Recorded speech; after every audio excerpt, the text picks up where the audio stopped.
hanya di hadirat-Mu ya Bapa. Sampaikan pesan-Mu malam hari ini, hari yang ke-18, sungguh luar biasa. Kami tolak setiap kuasa jahat roh jahat yang hendak mencuri mengambil firman yang akan dibagikan malam hari ini. Dalam nama Tuhan Yesus kami beri tangan keluar dari ruangan dan pikiran hati kami. Roh Kudus urapi kami semua. Urapi hamba-Mu ini. Kire pasyekaram. Syekere bere-bere.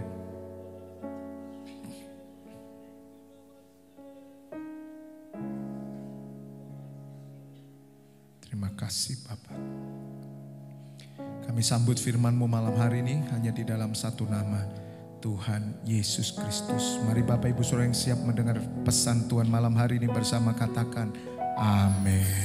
Bapak Ibu Saudara, kita masuk ke hari yang ke-18 dan bagaimana Tuhan terus menuntun kita. Saya lanjutkan sedikit. Kemarin Tuhan meneguhkan bahwa perjalanan roh ini menghasilkan pekerjaan iman. Kita buka Keluaran 3 ayat 12. Kemarin kita sudah belajar bagaimana perjalanan dengan Tuhan itu Tuhan bisa mengetahui hati kita, kita direndahkan dan kita bisa mengerti, memahami apa yang Tuhan kehendaki dan bagaimana kita di dalam Kristus itu kita jadi mengerti sehingga kita bisa hidup dengan iman. Keluaran 13, oke saya buka dulu, saya lihat.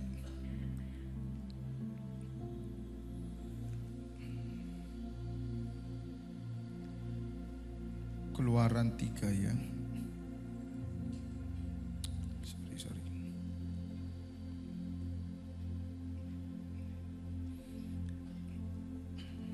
Kita buka lebih dulu dalam yang ayat 7. Atau ayat 1 aja lah. Keluaran 3 ayat 1. Saya sedikit terus nanti saya sampaikan apa yang Tuhan teguhkan malam hari.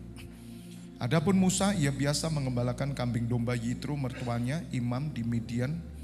Sekali ketika ia menggiring kambing domba itu ke seberang padang gurun, sampailah ia ke gunung Allah, yakni gunung Horeb. Jadi Bapak Ibu Saudara tahu, 40 tahun Musa ada di Mesir, di istana. Tapi hati nuraninya, batinnya berteriak, karena dia orang Ibrani. Padahal mulai kecil diasuh oleh putri Firaun. Hidupnya nyaman. Tapi kalau saudara belajar di Ibrani 11 kesaksian iman, bagaimana Musa hanya memandang upah. Dia meninggalkan istana karena dia memandang upah. Dia rela menderita, masuk padang gurun 40 tahun. 40 tahun hidup berkelimpahan, hidup enak, nikmat. Tapi panggilan Tuhan bergerak dalam hidupnya. Karena Musa ada di Mesir itu karena rancangan Tuhan. Bayi yang elok kemudian harusnya dibunuh, Musa lolos. Makanya Bapak Ibu Saudara dengar ya, kalau ada saudara perhatikan yang mestinya mati tapi hidup, bisa ngerti? Itu pasti ada rancangan Tuhan. Udah ndak usah pusing. Amin. Kalau ada yang ngalami ya, mestinya saudara mati tapi hidup. Udah, ndak usah takut dengan kehidupan. Kalau saudara tahu anak saudara, harusnya dia tidak ada, tapi ada. Ini pasti dipakai Tuhan. Apalagi Bapak Ibu Saudara, perkara-perkara yang sangat tidak masuk akal, itu sudah masuk rancangan Tuhan. Ya, berikan hidup. Orang kalau udah mau mati, hidup misalnya di ICU gitu ya, udah rasanya dokter angkat tangan. Didoakan, tiba-tiba dia sehat normal. Apa yang dia lakukan harusnya? Kasih hidup sama Tuhan. Bukan pusing lagi dagang, bukan tidak boleh dagang. Daganglah, tapi Anda hidup untuk Tuhan. Udah tidak usah pusing, wong kemarin mati kok mesti nih. Kok sekarang pusing, musingi bensin naik lah, musingi beras naik lah, gula naik semua.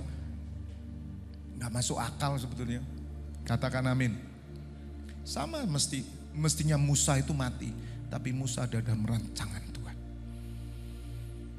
Nah, orang yang mengalami hal ini pasti memiliki batin yang bergerak untuk Tuhan. Dan akhirnya Musa meninggalkan Mesir dan 40 tahun di padang gurun, 40 tahun saudara. Ya, selalu kenapa memakai 40 tahun ya, itu rancangan Tuhan. Raja Wali itu ya sekitar umur 30 tahun, 40 tahun terbang tinggi. Life begin at 40, itu kan sampai ada istilah life begin at 40. Kehidupan itu dimulai dari umur 40. Karena 40 itu keimaman, 30-40. Jadi 30-40 itu mesti dewasa. Kalau orang 30 belum dewasa saudara, jeblok hidupnya, wis angel. Angel, wis umur 30 gak tobat-tobat. Umur 30 gak bertobat, gak sadar-sadar gitu. Angel wis diobati. Haleluya. Makanya yang di umurnya udah 30 udah ngerti keimaman, saudara akan dibawa terbang tinggi seperti Raja Wali. Jadi Bapak Ibu Saudara, Musa ada di Gunung Horeb ya, di wilayah padang gurun, sampailah ia ke gunung Allah yakni Gunung Horeb, menggembalakan kambing domba. Lalu malaikat Tuhan menampakkan diri kepadanya di dalam apa saudara? Nyala api yang keluar dari semak duri. Allah selalu hadir dengan apinya sampai hari ini. Firman Tuhan berkata, Yohanes membaptis dengan air, tetapi yang akan datang nanti akan membaptis kamu dengan Roh Kudus dan api. Nah, hari ini itu saudara, baptisan api. Baptisan api berarti baptisan itu kan ditenggelamkan, saudara. Artinya itu kita ini dibersihkan. Nah, api itu yang bergerak. Nah, Allah hadir dengan api, fire. Maka itu Tuhan mau gereja on fire. Apa gereja on fire? Gereja yang berdoa. Ini yang nanti Tuhan mau gereja ini. Mencari yang namanya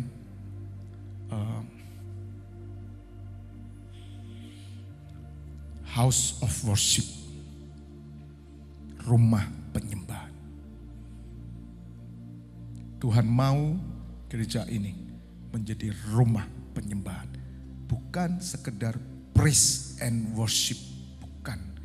Tetapi seperti yang kita lakukan, lebih kepada prayer worship.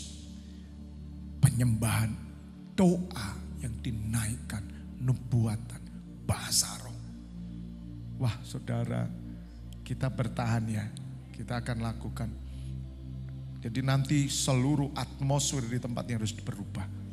Pelayan-pelayan mereka masuk ruangan ini adalah house of worship. JKI FLTF Church adalah rumah penyembahan. Bukan itu saja, Tuhan minta rumah doa. Wah saudara, maka kita nanti akan mikirkan lebih lagi. Kita bukan sedang membangun pujian penyembahan tanda kutip musik gerejawi, tidak. Tuhan tidak cari musik gerejawi. Yang Tuhan cari adalah orang-orang yang mau menyembah dalam roh kebenaran, yang mau berdoa dengan pemusik, penyembah semua. Waduh saudara, ini yang Tuhan rindukan. Amin. Jadi fokus kita adalah doa, penyembahan. Bukan sekedar hanya dengar khotbah. Ada banyak orang datang, loh kok belum sampai, masih laku. Pokoknya jangan sampai telat firmannya. Salah saudara, salah. Kita akan nanti merubah. Ya, kita bukan lagi tanda kutip ajang khotbah. Bisa ngerti ya? Jadi mimbar ini dipakai sebagai satu perlihatan ajang bagus khotbah. Khotbah yang menarik, khotbah yang lucu. No, tidak. Tetapi yang kita lakukan 40 hari ini Tuhan sedang membawa kita satu pola yang Tuhan mau. Ketika kita ada di hadirat Tuhan, Kita bukan sedang khotbah, tapi kita sedang menyampaikan isi hati Tuhan. Dan saya merasakan saudara hari 18 ini, Tuhan ingin mengubah. Memang lazimnya orang ya itu tadi, lagu, ya, 2 lagu, praise 2, kemudian mengantar firman dan khotbah. Kalau saya melihat saudara-saudara kita, mayoritas, kalau saudara lihat di YouTube, banyak mereka melakukan doa-doa dan setelah itu pemimpin mereka juga duduk begini. Coba perhatikan. Itu padahal ribuan yang datang. Tapi yang ceramah duduk begini saudara. Mereka menyampaikan, mereka banyak berdoa. Kalau jujur kita melihat gereja sudah menjadi ya perlihatan ajang, ya bukan seperti Indonesia Idol gitu ya, American Got Talent, bukan begitu. Tapi kenyataannya mimbar sudah dipakai. Jadi tempat orang bilang kingdom motivator, katanya motivator kerajaan surga. Ya tapi kenyataannya bagus-bagusan di sini. Buktinya jemaat, lihat, waktu lagu pujian penyembahan dia nggak datang. Nanti kira-kira kurang 5 menit ya dah mau firman nongol kan gitu. Tapi di sini enggak ada. Di sini semua imam kok ngangkat sama-sama kok. Haleluya. Ya mentolo sampean. Saya ngangkat ini wis karek kurang 1 meter, Anda melok ngangkat. Haleluya. Ayo saudara berubah. Itu yang Tuhan mau. Nah kembali Bapak Ibu Saudara, lalu malaikat Tuhan menampakkan diri kepadanya di dalam nyala api. Jadi api itu dipakai sampai api, fire itu doa. Menorah ini api. Api itu doa. Kemudian Roh Kudus, lidah-lidah api. Ya. Lidah di mana saudara? Di lutut atau di mulut? Nah, makanya ketika Nabi Yesaya bertemu dengan Allah langsung dijamah dengan arang itu mulutnya. Berdoa lewat mana? Mulut. Api di mana? Mulut. Di surat Yakobus dikatakan lidah itu api. Dan apinya dari neraka. Itu ada. Loh kok neraka? Ya karena dosa. Makanya dari mulut ini ya ngomongan aja ya. Ngomongan ada sak cuil gitu loh ngomong. Sederhana membakar kota. Bayangin. Hati-hati ini loh. Bahaya loh. Karena lidah kita ngomong menyebarkan gosip. Nah hari ini saudara sudah tidak bisa dibendung gosip itu. Ya di YouTube itu sudah dibuka semua. Ini sudah akhir zaman saudara. Benar-benar yang ditulis Alkitab itu terbuka semua. Hari ini tidak ada yang tertutup. Semua dibuka. Ngomong segala aja akan membakar. Nah bagaimana umat Tuhan? Umat Tuhan memakai mulut ini sebagai mengeluarkan api Tuhan. Makanya mulut kita harus dijaga kekudusan. Kekudusan mulut. Ya, lidah kita harus suci. Kalau seorang mau melihat hari-hari yang baik, jaga lidahmu daripada yang jahat. Amin. Kalau saudara rindu terjadi pergerakan api Tuhan, melalui siapa api Tuhan? Melalui orang benar. Ya, 2 saksi mengeluarkan dari mulutnya keluar api. Itu Wahyu 11. Keluar api. Saudara, mulut kita mengeluarkan api. Amin. Nah, jadi lalu ia melihat dan tampaklah semak duri itu menyala tetapi tidak dimakan api. Jadi nyala api yang keluar dari semak duri. Tapi aneh, api Tuhan itu tidak merusak semak itu. Musa berkata, baiklah aku menyimpang ke sana untuk memeriksa penglihatan yang hebat itu. Mengapakah tidak terbakar semak duri itu? Ketika dilihat Tuhan bahwa Musa menyimpang untuk memeriksanya, berserulah Allah dari tengah-tengah semak duri itu kepadanya, Musa, Musa. Dan ia menjawab, ya Allah. Bapak Ibu Saudara pernah dengar suara Tuhan? Saudara mau tahu suaranya Bapaknya Tuhan Yesus. Ini. Musa, Musa. Ketika saudara membaca Alkitab, makanya penting sekali baca Alkitab. Ini suara Allah loh. Ditulis oleh Musa loh, yang nulis Keluaran ini Musa. Musa bersaksi, jadi waktu saudara membaca Musa, Musa, itu suara Tuhan. Suara itu akan bicara. Musa, Musa, dan ia menjawab, ya Allah. Lalu ia berfirman, janganlah dengan datang dekat-dekat, tanggalkanlah kasutmu dari kakimu, sebab tempat di mana engkau berdiri itu adalah apa? Tanah yang kudus. Di mana ada api Tuhan, kekudusan terjadi. Katakan amin. Saudara membawa api Tuhan. Umat perjanjian baru hari ini adalah baptisan api. Tuhan mau kekudusan bergerak dalam hidup saudara. Makanya saudara gak usah khawatir. Saudara ada dimanapun, ingat api Tuhan ada di dalam hidup saudara, tempat itu dikuduskan. Demit, setan, minggat. Amin. Harus minggat. Karena itulah kekudusan Allah. On fire. Tanah tempat engkau berdiri itu kudus. Luar biasa saudara. Dan itu dinyatakan hari ini. Gereja Tuhan ada di Janti. Kudus tanah ini. Itu kebenaran. Itu imannya. Iman kita harus di sana. Gereja ini ada di tempat ini. Supaya kekudusan ilahi terjadi. Katakan amin. Maka kita harus jaga kekudusan Tuhan. Tempat ini kudus saudara. Dan orang akan melihat kekudusan Allah. Ketika mereka lewat tempat ini, mereka akan melihat Tuhan Yesus. Amin. Itu iman kita. Itu beriman. Jadi Bapak Ibu Saudara, apa yang Tuhan lakukan seperti yang kita kerjakan ini enggak main-main saudara. Ini melampaui dimensi manusia loh ini yang kita lakukan. Dan Tuhan berfirman, lagi ia berfirman, akulah Allah ayahmu, Allah Abraham, Allah Ishak, dan Allah Yakub. Lalu Musa menutupi mukanya sebab ia takut memandang Allah. Karena orang memandang Tuhan mati saudara.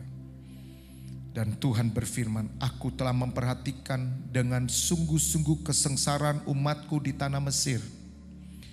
Dan aku telah mendengar seruan mereka yang disebabkan oleh pengerah-pengerah mereka. Ya, aku mengetahui penderitaan mereka. Lihat saudara. Umat pilihan Allah memperhatikan kesengsaraan. Dia diperbudak loh. Tuhan tidak terima saudara diperbudak. Tapi kalau saudara menyerahkan diri diperbudakan, Allah cemburu. Marah Allah. Saudara mengikatkan diri pada dunia, dia marah. Karena dia menaruh roh di dalam hati saudara, ada roh yang cemburu. Tuhan tahu kok, hatimu di mana. Maka itu kita sebagai umat Tuhan, hidup kita beda. Kalau saudara hidup dengan iman. Hidup dengan iman itu yang saya sampaikan ini. Kita beriman bahwa tempat ini ada tempat kekudusan Allah. Karena Allah hadir dengan apinya, tanah ini tanah kudus. Katakan amin. Itu iman. Imannya harus ke sana. Sama seperti iman bahwa saudara bukan beda dengan orang lain. Beda dengan pengusaha lain. Karena saudara dimiliki oleh Tuhan. Tuhan itu peduli. Waktu Tuhan mendengar kesengsaraan umat Israel diperbudak, marah Tuhan. Dan Tuhan kalau marah, dia mencari utusannya. Supaya menyelamatkan. Aku mengetahui penderitaan mereka. Sebab itu aku telah turun untuk melepaskan mereka dari tangan orang Mesir dan menuntun mereka keluar dari negeri itu ke suatu negeri yang baik dan luas. Suatu negeri yang berlimpah-limpah susu dan madunya, ke tempat orang Kanaan, orang Het, orang Amori, orang Feris, orang Hewi, dan orang Yebus. Sekarang seruan orang Israel telah sampai kepadaku, juga telah kulihat betapa kerasnya orang Mesir menindas mereka. Semua ini adalah bayangan saudara. Tapi Allah memberikan ini semua untuk sebagai langkah nubuatan bahwa nanti yang akan datang, kata Musa, ada seorang yang seperti aku yang akan datang, itu Yesus Kristus. Tuhan Yesuslah yang melakukan Paskah, membebaskan. Dialah lambang dari Musa itu. Amin. Nah sama, Apa yang Allah kehendaki melalui Musa, melalui Tuhan Yesus. Sama, tujuannya sama. Mari umat Tuhan berimanlah ke sana, saya ajari. Jadi sekarang pergilah, aku mengutus engkau kepada Firaun untuk membawa umatku orang Israel keluar dari Mesir. Betul? Membawa umatku. Yang diutus siapa? Musa. Allah mengutus menemui Musa. Musa melihat tanda yang luar biasa. Semak duri tidak terbakar. Ada tanda ajaib. Dan Musa memang sudah ditentukan sejak dalam kandungan ibunya. Sama seperti yang ditulis oleh Rasul Paulus. Bahwa saudara dan saya sudah ditentukan dari kandungan ibu kita. Bahwa kita menjadi hamba-hamba Allah. Menjadi imamnya. Kejadian saudara tidak pernah kebetulan.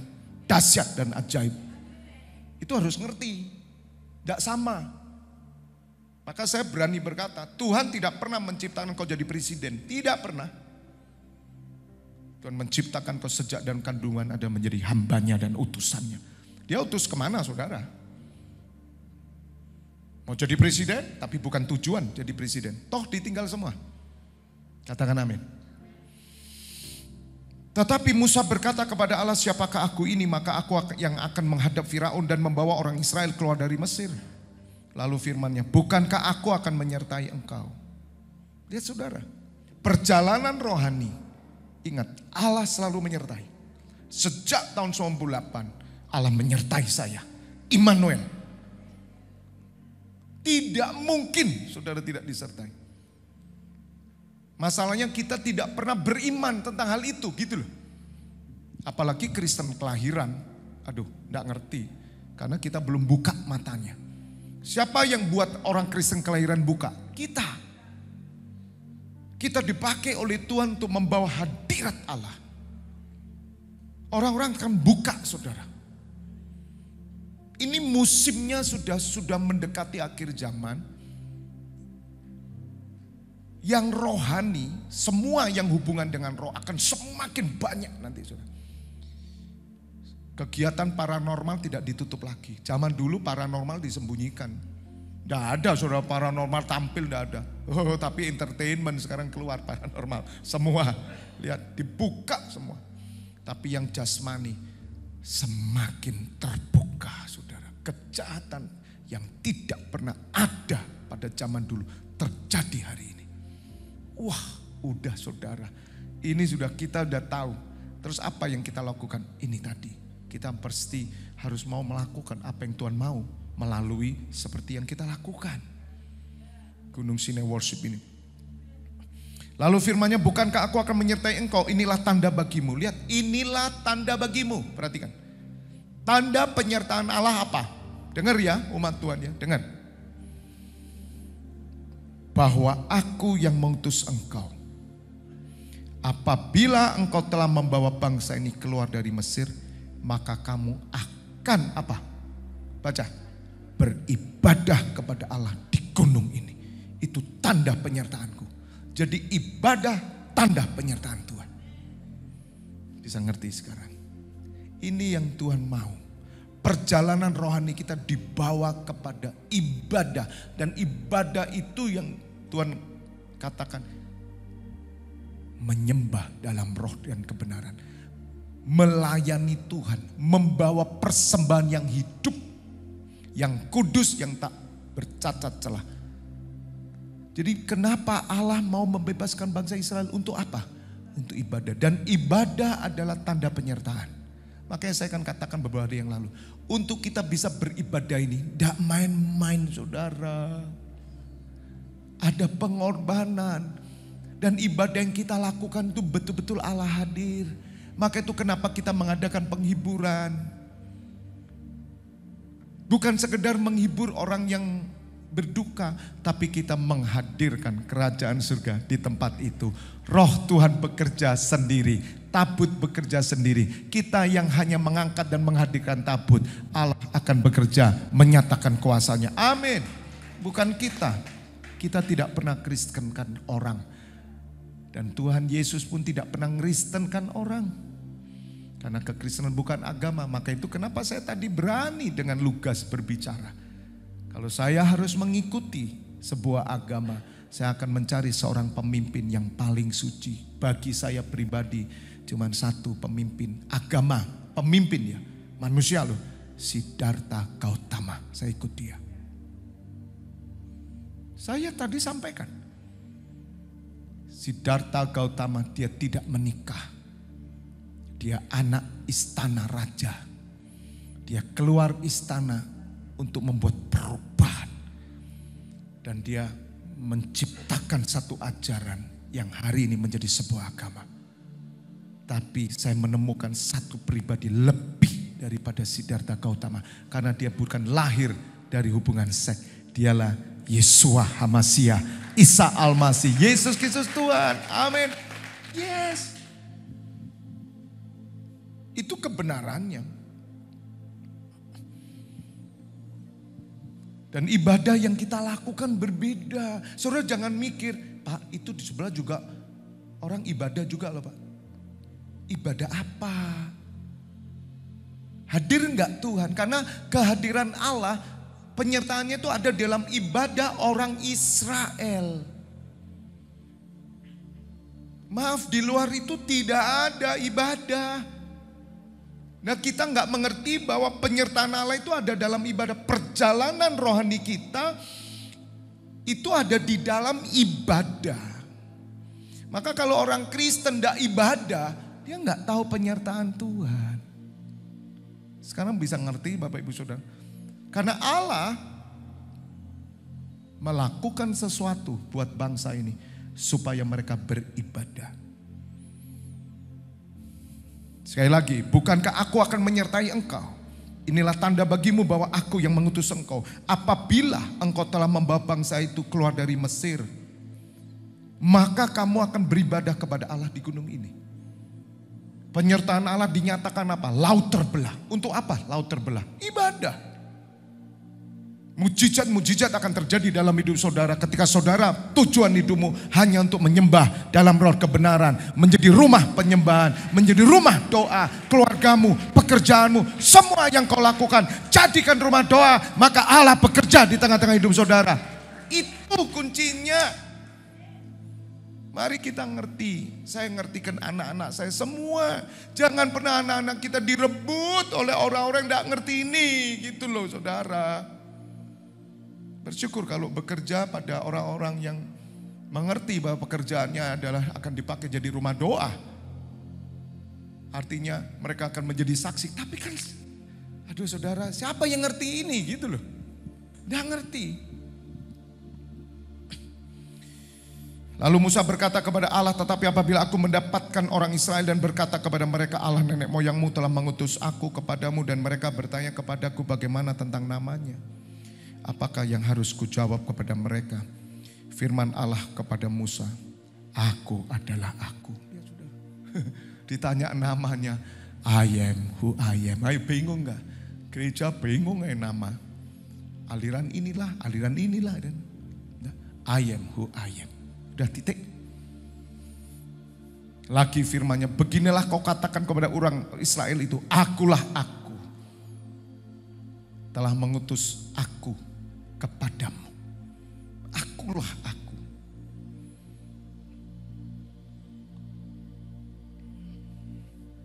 Selanjutnya berfirmanlah Allah kepada Musa, beginilah kau katakan pada orang Israel, Tuhan Allah nenek moyangmu, Allah Abraham, Allah Ishak dan Allah Yakub telah mengutus aku kepadamu, itulah namaku untuk selama-lamanya dan itulah sebutanku turun temurun.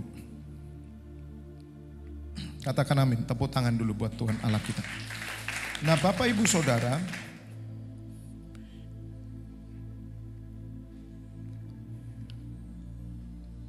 Tuhan membawa kita dalam perjalanannya sebagaimana Musa, yaitu supaya orang Israel beribadah. Nah Bapak Ibu Saudara, kalau pelajari surat Keluaran, semua yang dilakukan Tuhan, pemeliharaannya, pembelaannya, perlindungannya, mujizatnya terjadi dalam rangka membawa bangsa Israel untuk beribadah di padang gurun. Ini yang kita mesti ngerti, Allah menyediakan semuanya dan Tuhan kenapa berkata, orang benar hidup dengan iman. Sejak bangsa Israel keluar dari Mesir, dilatih hidup dengan iman. Iman itu mempercayai perjanjian Tuhan, mempercayai penyertaan Tuhan dan setia akan perintahnya, tidak menoleh ke kanan ke kiri, terus memandang ke depan, yaitu pada tanah perjanjian. Terus maju.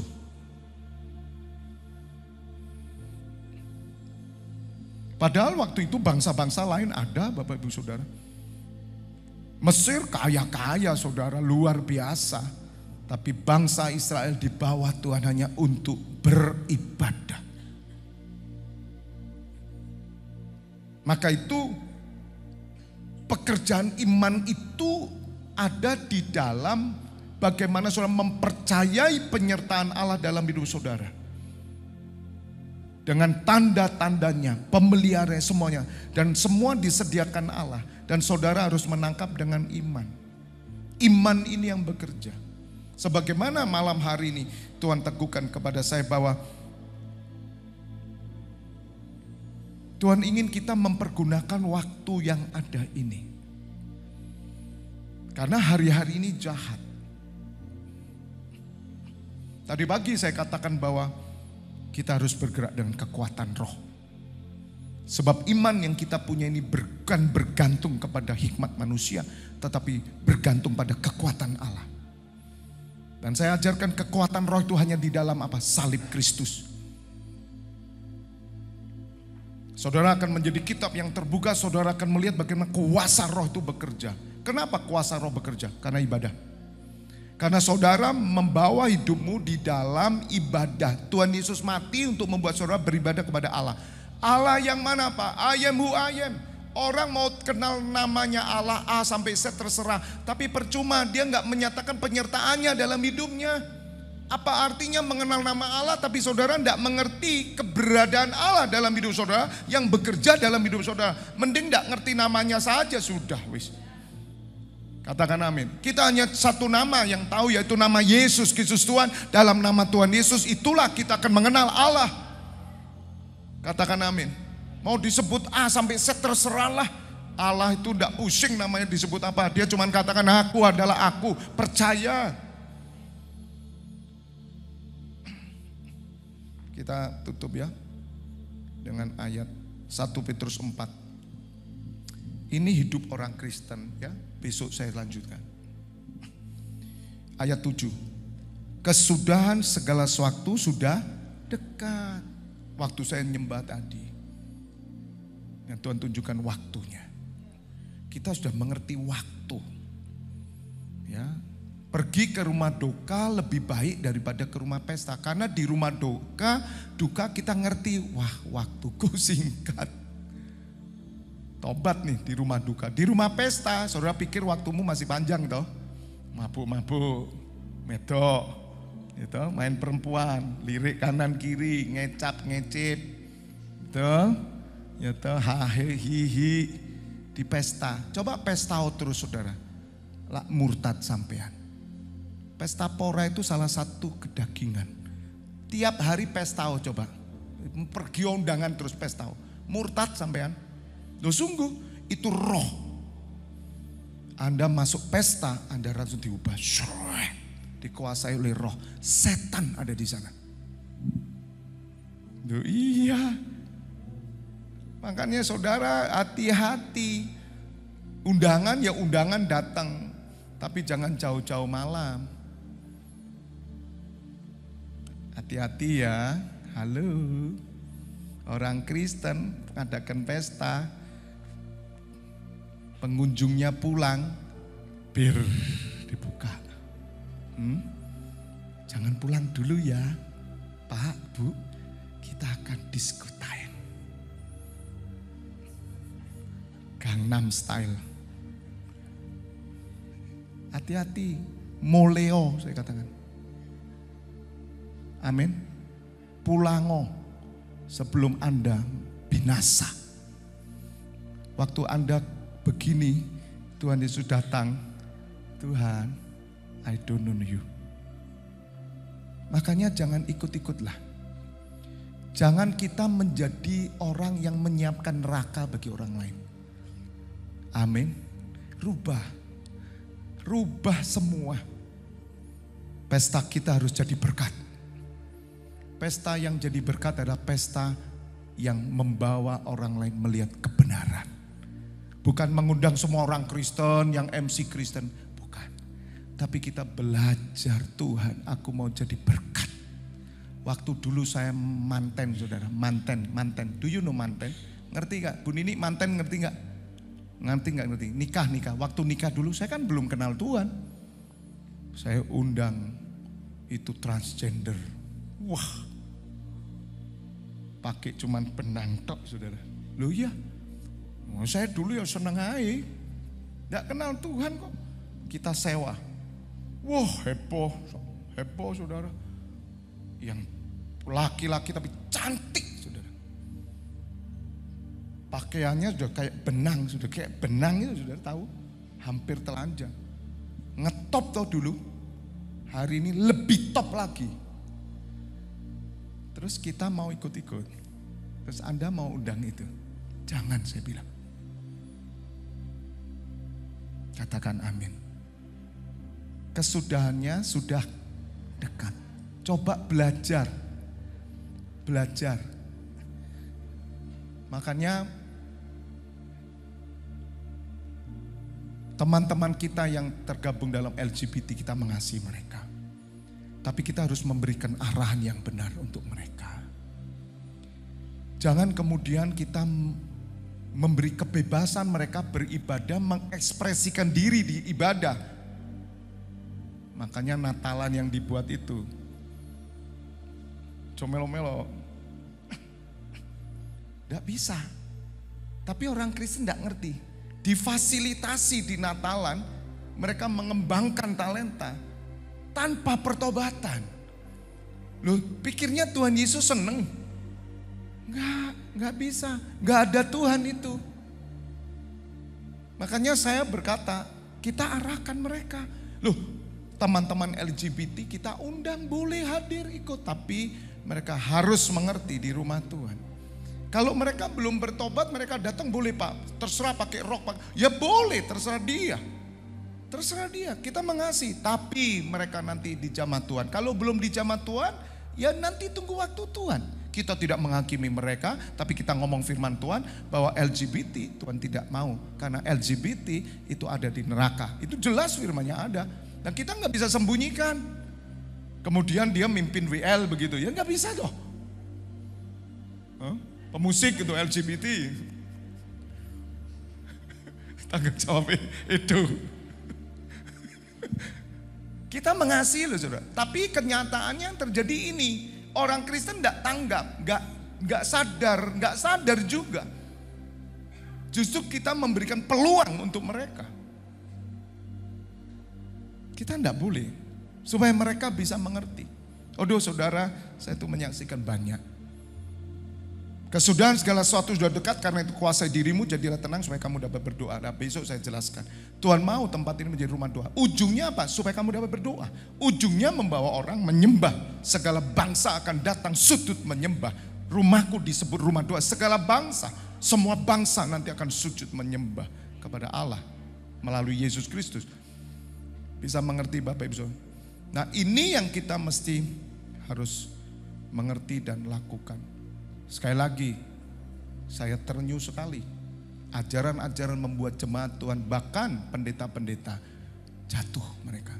Saya menyaksikan sendiri bagaimana pesta-pesta itu saudara. Orang Kristen, saya ditawari, buka minuman keras, ditaruh meja saya bilang no.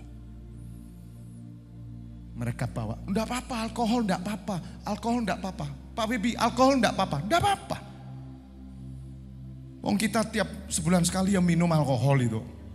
Tapi bukan untuk suka-suka. Kenapa? Sebelah kita itu banyak orang yang belum percaya Tuhan. Mereka aja anti itu gitu loh. Kalau untuk seperti orang minum, orang biasa ya seperti minum itu kan sama. Di luar negeri juga begitu. Legal. Tapi sikap kita. Lihat saudara, orang Kristen.